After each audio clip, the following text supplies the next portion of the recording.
नमस्कार मित्रांनो, मी किरण दानावडे, मराठी डिजिटल गुरु या युट्यूब चॅनल मध्ये आपले स्वागत आहे। मित्रांनो, महाराष्ट्र राज्याचे अर्थमंत्री आणि उपमुख्यमंत्री माननीय श्री अजित पवार यांनी महायुती सरकारच्या पावसाळी अधिवेशनामध्ये राज्याचा अंतरिम अर्थसंकल्प सादर केला। महिलांचे आर्थिक स्वातंत्र्य व स्वावलंबन, आरोग्य व पोषणासहित सर्वांगीण विकासासाठी महायुती सरकारने 21 ते 60 वर्ष वयोगटातील पात्र महिलांना दरमहा 1500 रुपये देणारी महिलांसाठी मुख्यमंत्री माझी लाडकी बहीण योजना जाहीर केली आहे आणि या योजनेची अंमलबजावणी 1 जुलै 2024 पासून सुरू करण्यात आली आहे।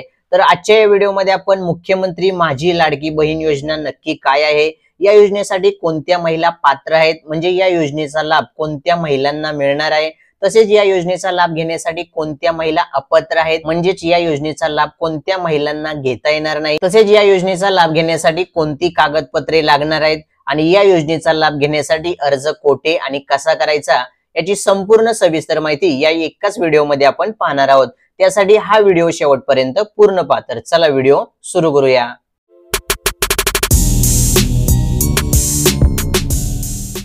तर आता मुख्यमंत्री माझी लाडकी बहीण योजना नेमकी काय आहे ते पाहूया।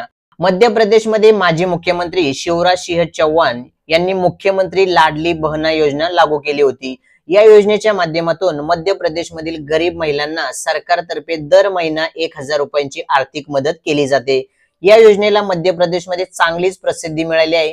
याच धर्तीवर महाराष्ट्रात युती सरकारने महाराष्ट्र राज्यातील महिला व मुलींना स्वावलंबी, आत्मनिर्भर करण्यासाठी तसेच महिला आणि त्यांच्यावर अवलंबून असलेल्या मुलांच्या आरोग्य आणि पोषण स्थितीत सुधारणा व्हावी यासाठी महाराष्ट्र राज्य सरकारने मुख्यमंत्री माझी लाडकी बहीण योजना सुरू केली आहे। या योजनेअंतर्गत 21 ते 60 वयोगटातील पात्र महिलांना महाराष्ट्र सरकारतर्फे दरमहा 1500 रुपये दिले जाणार आहे। यासाठी महाराष्ट्र राज्याचे अर्थमंत्री आणि उपमुख्यमंत्री माननीय श्री अजित पवार यांनी 2024 च्या अंतरिम अर्थसंकल्पात 46,000 कोटी रुपये निधी मंजूर केला आहे आणि या योजनेची अंमलबजावणी 1 जुलै 2024 पासून सुरू करण्यात आली आहे। तर आता या योजनेसाठी आवश्यक अटी व पात्रता काय आहेत ते पाहूया।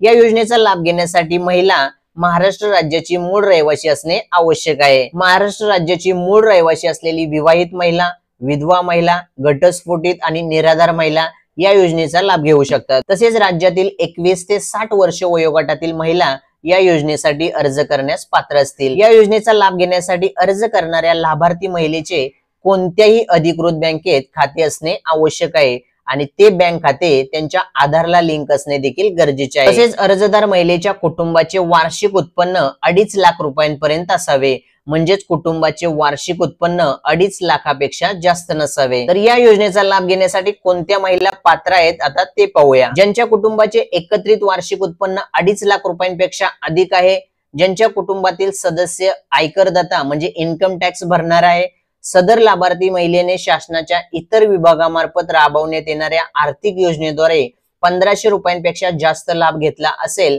तर अशा महिला या योजनेचा लाभ घेण्यासाठी अपात्र असतील। तसेच ज्यांच्या कुटुंबातील सदस्य विद्यमान किंवा माजी खासदार, आमदार आहे, ज्यांच्या कुटुंबातील सदस्य भारत सरकार किंवा राज्य सरकारच्या बोर्ड, कॉर्पोरेशन, उपक्रमाचे अध्यक्ष, उपाध्यक्ष, संचालक, सदस्य आहेत, ज्यांच्या कुटुंबातील सदस्यांची संयुक्तपणे 5 एकरपेक्षा जास्त शेत जमीन आहे, तसेच ज्यांच्या कुटुंबातील सदस्याच्या नावावर ट्रॅक्टर सोडून इतर कोणतेही 4 चाकी वाहन असेल, त्यांच्या कुटुंबातील महिला देखील या योजनेसाठी अपात्र असतील।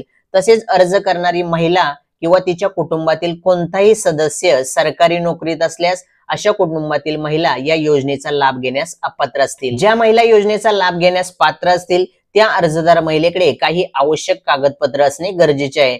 त्यामध्ये अर्जदार महिलेचे आधार कार्ड असणे आवश्यक आहे, अर्जदार महिलेचे अधिवास प्रमाणपत्र म्हणजे डोमिसाइल सर्टिफिकेट किंवा महाराष्ट्र राज्यातील जन्म दाखला असणे आवश्यक आहे। तसेच सक्षम प्राधिकाऱ्याने म्हणजे तहसीलदार यांनी दिलेला कुटुंब प्रमुखाचा उत्पन्नाचा दाखला असणे आवश्यक आहे आणि हा उत्पन्नाचा दाखला वार्षिक उत्पन्न 2.5 लाख रुपयांपर्यंतचा असावा, म्हणजेच कुटुंब प्रमुखाचे वार्षिक उत्पन्न 2.5 लाखापेक्षा जास्त नसावे। तसेच अर्जदार महिलेचे ज्या बँकेत खाते आहे त्या बँक खात्याच्या पासबुकच्या पहिल्या पानाची झेरॉक्स कॉपी, अर्जदार महिलेचा पासपोर्ट साइज फोटो, अर्जदार महिलेचे रेशन कार्ड म्हणजे रेशन कार्ड मध्ये अर्जदार महिलेचे नाव असणे आवश्यक आहे आणि सदर योजनेच्या अटी व शर्तीचे पालन करण्याबद्दलचे हमीपत्र ही सर्व कागदपत्रे या योजनेसाठी अर्ज करताना आणि या योजनेचा लाभ घेण्यासाठी आवश्यक असणार आहे। तर आता या योजनेचा लाभ घेण्यासाठी अर्ज कोठे आणि कसा करायचा, तर तुम्ही योजनेसाठी उपलब्ध केलेले अर्ज पोर्टल, मोबाईल ऍप, सेतू सुविधा केंद्राद्वारे ऑनलाईन अर्ज करू शकता। या योजनेसाठी पात्र असलेली महिला ऑनलाईन अर्ज करू शकते, पण ज्या महिलेला ऑनलाईन अर्ज करता येत नाही त्यांच्यासाठी अंगणवाडी केंद्र, बाल विकास प्रकल्प अधिकारी कार्यालय, ग्रामपंचायत, वार्ड, सेतू सुविधा केंद्र येथे अर्ज भरण्याची सुविधा उपलब्ध असेल। भरलेला अर्ज अंगणवाडी केंद्रात, बाल विकास प्रकल्प अधिकारी कार्यालय, सेतू सुविधा केंद्रात नियुक्त कर्मचाऱ्याद्वारे ऑनलाईन पद्धतीने दाखल करण्यात येईल। अर्ज दाखल केल्यानंतर त्या व्यक्तीला पोचपावती देखील दिली जाईल। अर्ज भरण्याची संपूर्ण प्रक्रिया ही विनामूल्य असेल। अर्जदार महिलेने स्वतः अर्ज करण्याच्या ठिकाणी उपस्थित राहणे आवश्यक असेल, जेणेकरून तिचा थेट फोटो काढता येईल आणि ई-केवायसी देखील करता येईल। त्यासाठी अर्जदार महिलेने कुटुंबाचे ओळखपत्र म्हणजे रेशन कार्ड आणि स्वतःचे आधार कार्ड सोबत ठेवणे आवश्यक असते। योजनेसाठी अर्ज प्राप्त झाल्यानंतर पात्र अर्जदारांची तात्पुरती यादी पोर्टल, मोबाईल ऍपवर जाहीर केली जाईल आणि त्याची प्रत अंगणवाडी केंद्र, ग्रामपंचायत, वॉर्ड स्तरावरील सूचना फलकावर देखील लावण्यात येईल आणि जाहीर यादीवरील हरकत पोर्टल किंवा ऍपद्वारे प्राप्त केले जातील। याशिवाय अंगणवाडी सेविका, मुख्य सेविका, सेतू सुविधा केंद्र यांचे मार्फत बाल विकास प्रकल्प अधिकारी यांच्याकडे लेखी हरकत किंवा तक्रार नोंदवता येईल। लेखी ऑफलाईन प्राप्त झालेल्या हरकत किंवा तक्रार रजिस्टर मध्ये नोंदवल्या जातील आणि ऑनलाईन अपलोड केल्या जातील। तसेच पात्र लाभार्थी यादी जाहीर केल्याच्या दिनांकापासून 5 दिवसापर्यंत सर्व हरकत किंवा तक्रार नोंदवणे आवश्यक असणार आहे। सदर हरकतीचे निराकरण करण्यासाठी संबंधित जिल्हा महिला व बाल विकास अधिकारी यांच्या अध्यक्षतेखाली तक्रार निवारण समिती गठीत करण्यात येईल। सदर समितीमार्फत प्राप्त हरकतीचे निराकरण करण्यात येऊन पात्र लाभार्थ्यांची अंतिम यादी तयार केली जाईल। सदर पात्र किंवा अपात्र लाभार्थ्यांची स्वतंत्र यादी अंगणवाडी केंद्र, ग्रामपंचायत, वॉर्ड स्तरावर, सेतू सुविधा केंद्र तसेच पोर्टल किंवा ऍपवर देखील जाहीर केली जाईल। आणि जर पात्र अंतिम यादीतील महिला मृत झाल्यास सदर महिलेचे नाव लाभार्थी यादीतून वगळण्यात येईल। मुख्यमंत्री माझी लाडकी बहीण योजनेद्वारे महाराष्ट्र सरकार राज्यातील गरीब आणि आर्थिकदृष्ट्या दुर्बल कुटुंबातील महिलांना दर महिन्याला 1500 रुपयांची आर्थिक मदत करणार आहे।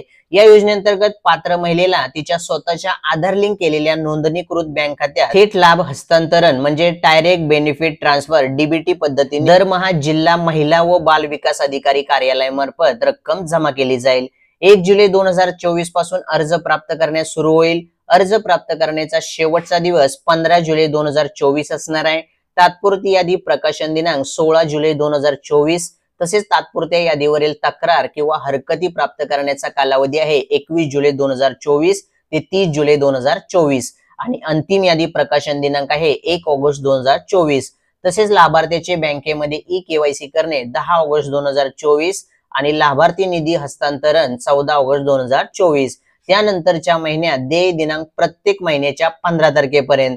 तर या योजनेच्या शासन निर्णयाची डाउनलोड लिंक या व्हिडिओच्या डिस्क्रिप्शन बॉक्स मध्ये मिळेल। तर मित्रांनो, ही होती मुख्यमंत्री माझी लाडकी बहीण योजनेची संपूर्ण सविस्तर माहिती।